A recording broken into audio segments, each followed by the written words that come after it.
Where are we going? We're on our way to meet Mark Birbeck, who was recently viciously assaulted outside an Israeli restaurant, Miznon, in Notting Hill at a peaceful Palestine protest. And why was there a protest? Because the restaurant happens to be owned by a Jewish Israeli guy. And London is only the most recent city where this sort of thing has happened.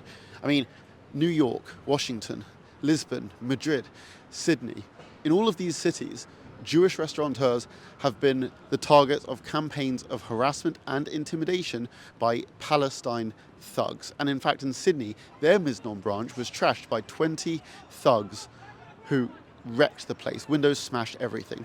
So I'm going to go meet Mark right now, and he's going to tell us what happened.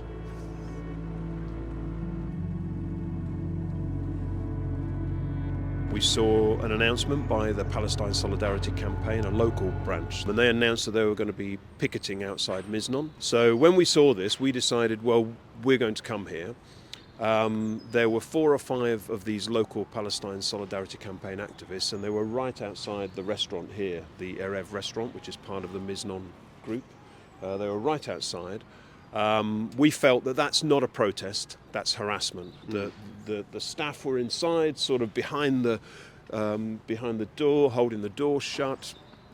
They'd hired extra security because, as you probably know, an equivalent protest in Melbourne had resulted in the Miznon restaurant being smashed up, daubed with paint, arrests. And of course, if you're an employer, you're thinking, how can I keep my staff safe? If you're an employee, you're thinking, do I really want to be working here when I just want to go and wait tables and have a pleasant evening with customers? And if you're a customer, would you really be going here? So you've got this situation where they're assembling outside. We've got this backdrop of boycotts and harassments, bakeries being closed down, the Melbourne Miznon incidents. So we decided to come down. And like I said, we felt this is not a protest.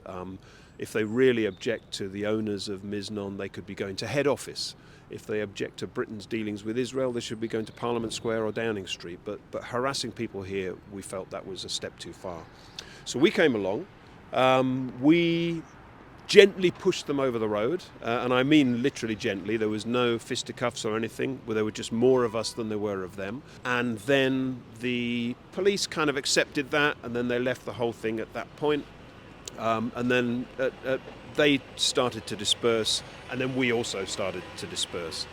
And then this is when the violence happens. What we hadn't realised, probably our fault, what we hadn't realised is that whilst all of this was going on, there were interactions between the organisers and local young men. Backwards, forwards, young men were coming to talk to them. The young men in the area decided to take matters into their own hands. So as we were leaving and walking up this road here, they confronted us. As a result of being at the front, trying to calm the situation, I then get attacked by 3 young men. This happens. What actually happened? What injuries did you sustain because of that? Right, so they punched me hard in the face twice.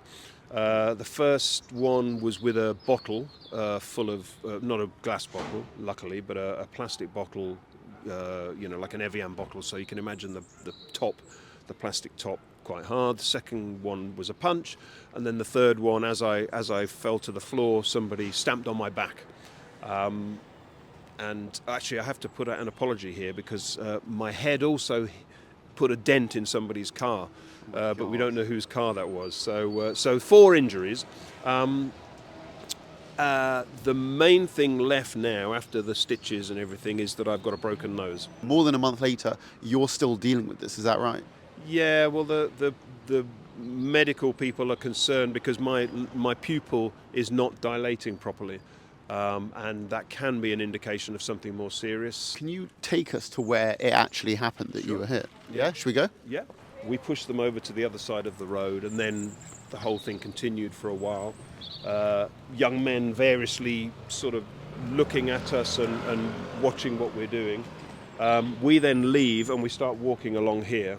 I'm sort of in the middle of the group. We're kind of spread out a bit. So by the time I get to this junction up here, there's a confrontation already going on.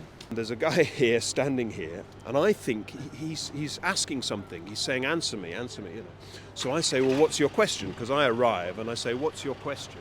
Within seconds, you know, I'm punched a couple of times, and, you know, so in the videos you'll see that my hands are up. I'm saying, what's the question? What's the question? So that happens here. So you're punched right about here? A little bit more like here. Right. One of the guys who's harassing and causing the confrontation, he says something along the lines of, I'm getting a chain. And this is where people then start to get spooked. People in my group, they start to, you know, what is going on here? Is this going to become something much bigger?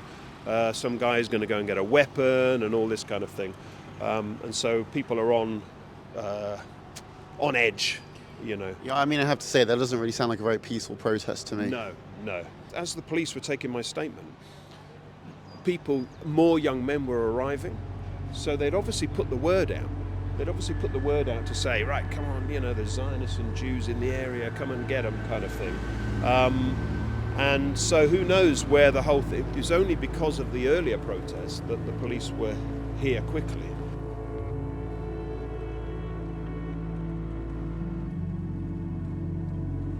What do we see in these progressive circles? What kind of language do we see? We see punch Nazis. Yeah. And so when you are equating Zionists, which is most Jews in Britain, to Nazis, it all gets muddled up.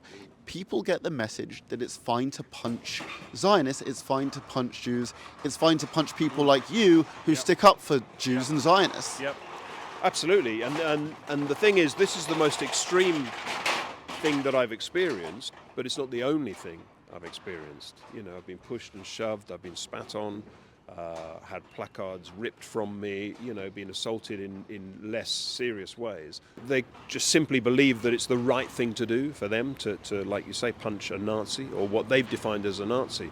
This is a extremist movement cloaked in progressive language. And so, you know, you will get the official organizers framing this as a, you know, almost as a family-friendly protest, as a very peaceful, righteous protest.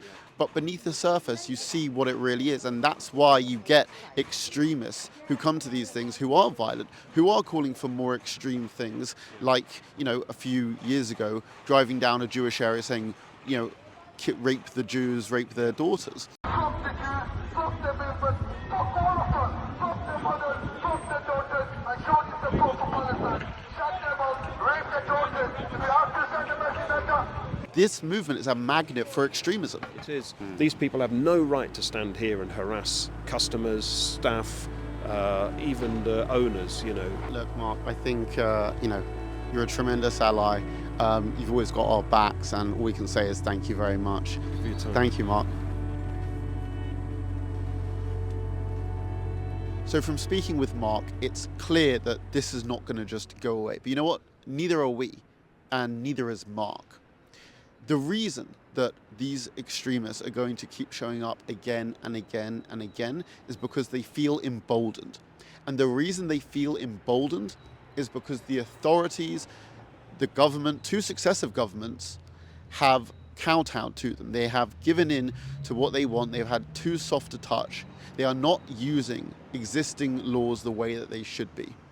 And whether it's extremists on the streets or extremists on campus, because, by the way, recently the United Arab Emirates have warned their students against studying in Britain because they say the threat of radicalization from the Muslim Brotherhood is so severe, they would rather their students not study here. Whether it's that or this, we have an extremist problem. And we are not dealing with it the right way. The authorities need to wake up, because we now have individual businesses being harassed and targeted. Thank you very much for watching. If you like this and you want to see more of it, give us a like, a follow, share it with someone, leave a comment, and I'll see you on the next one.